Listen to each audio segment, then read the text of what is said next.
One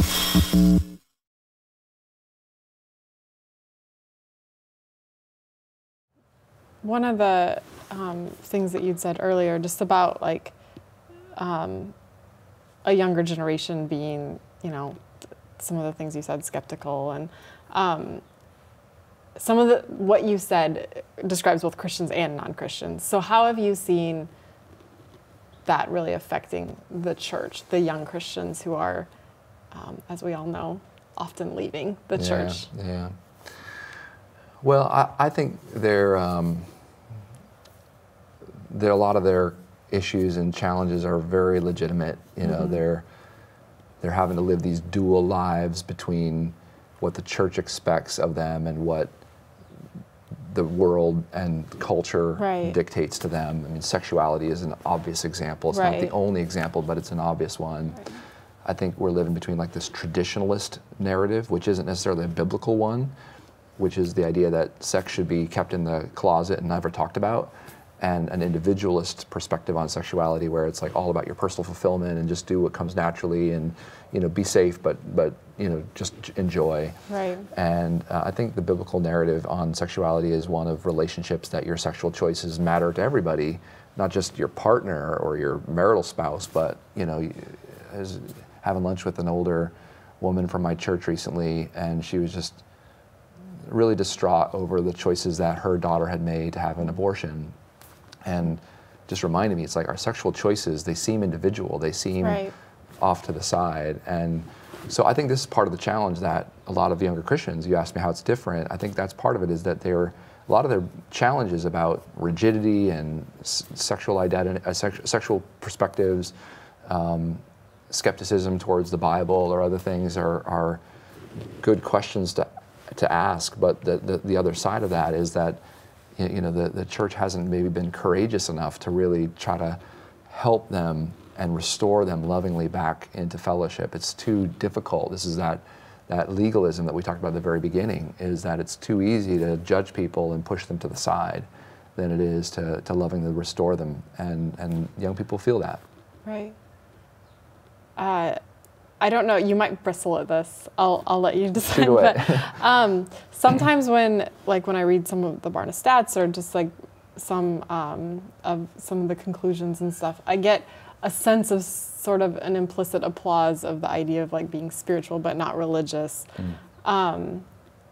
Is that true? Is there a sort of like push back from the institutional church, or is that something that Or is the institutional church something you still see a lot of value in? Well, that's a great question. I don't bristle at it at all. I think it's an important question. I think the best way I could answer that is that, again, I grew up in the church. My dad's a pastor. I've been a lifelong church attender. There are certainly things we need to question about our practice of church.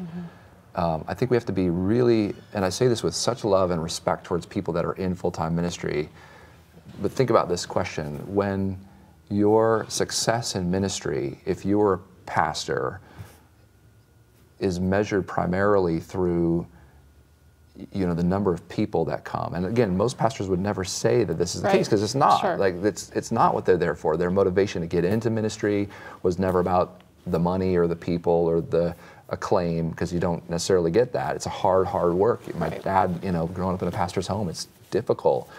But for the most part, this gets back to the question we were talking about, like what's Jesus' motivation? Like, how many people did he try to disciple? Does he try to be in front of as many people as possible? The success of most pastors is generally tied to the number of staff people they have, the salary that they receive, the status that they have as a pastor.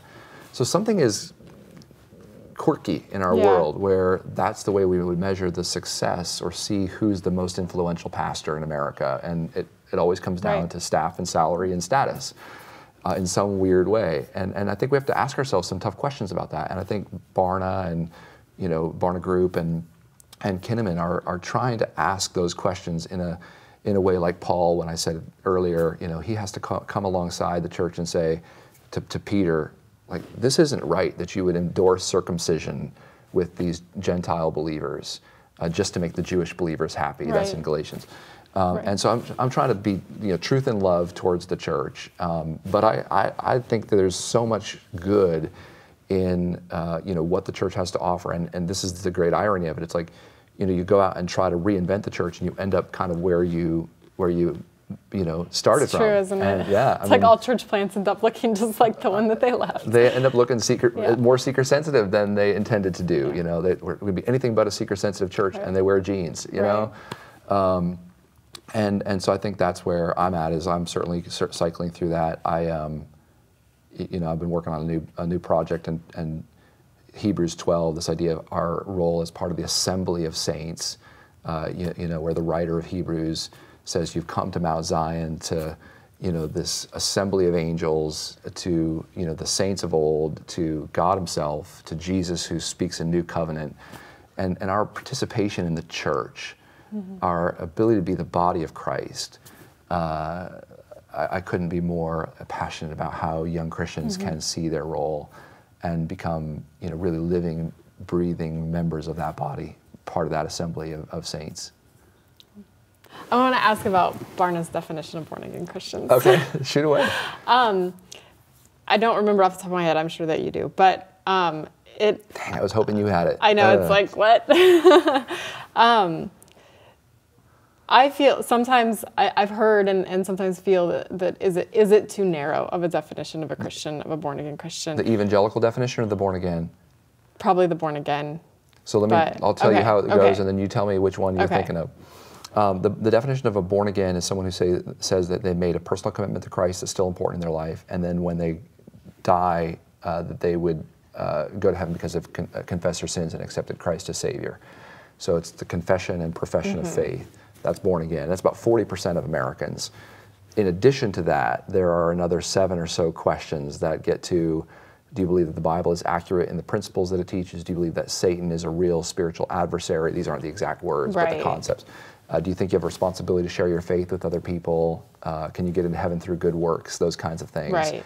And that's about 8%. That's the evangelical definition. Okay. Thoughts? So you're saying the born again is 40% and That's evangelical is 8% of the 40% or 8% of the overall? 8% of the overall, and so it'd be, let's see if I can do my math in my head. So 8% of, so not all born agains are evangelical, but all evangelicals are born again. Okay. So it's evangelical, probably, that I'm thinking of. I feel like that probably is not inclusive of a lot of mainline denominations. Of course. And what prompts that in Barna, or what makes that decision to sort of, I don't know if it's favoring evangelical over mainline, but sort of centering on that. It's a great question. A couple of thoughts just to give you some context. I mean, it's a definition we've used for about 20 years. Right. It was based on the statement of faith that the National Association of Evangelicals had put forth, and David Bebbington, a lot of his work on the definition of evangelicals, so this idea of the centricity of the cross, the Bible being sort of reliable text, our responsibility to sort of evangelize and share faith with others. So I mean, all those pieces come into our definition of evangelicals. The alternative, by the way, is that most other research companies use a self-identified, which has its own obvious skew. And we've actually done some parallel testing where if you ask people, are they evangelical, and frankly, even what some groups do is they'll say, are you evangelical or born again? Which is like, I mean, it's not even, I don't want to give you like a survey lesson, but like that's a double-barreled question, because it's like they could say yes to one and no to the other, or yes to both or no to both, but like it's a terrible survey question just from the get-go. But our idea was to at least create a better method to look at the theology that people have, and not to say this is the only way to be Christian. Would be my perspective on it.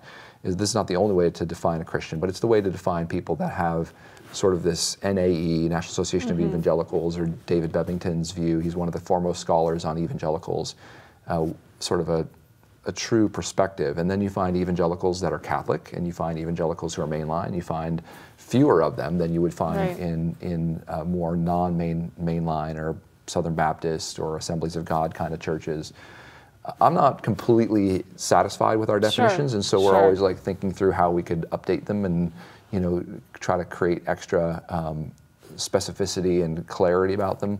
The tough challenge is how do you keep it nice and clear and helpful and easy to understand. I mean, we've had pushback from places like USA Today and others like, we love your research, but we don't know how to define the Barna evangelical because it's so confusing. I get that. So, you know, but do we just water it down so that it's publishable in USA Today? You know, and that's a huge question about how do we define these things. My approach has always been to think about if you go to the ophthalmologist and you're clicking on these different lenses to correct your vision, you want them to be as corrective as, you know, 20/20 as you can get them. And that's what our goal is not just having a couple little lenses like, do you attend a Catholic or, you know, Presbyterian or Baptist church? That's a great question, but it's only one lens. Right. So my goal is to provide multiple lenses on this thing called faith, and to help us as a faith community make better choices about our future based on that clarity. And we're constantly working on, you know, reinventing and developing new measures of that as a research company.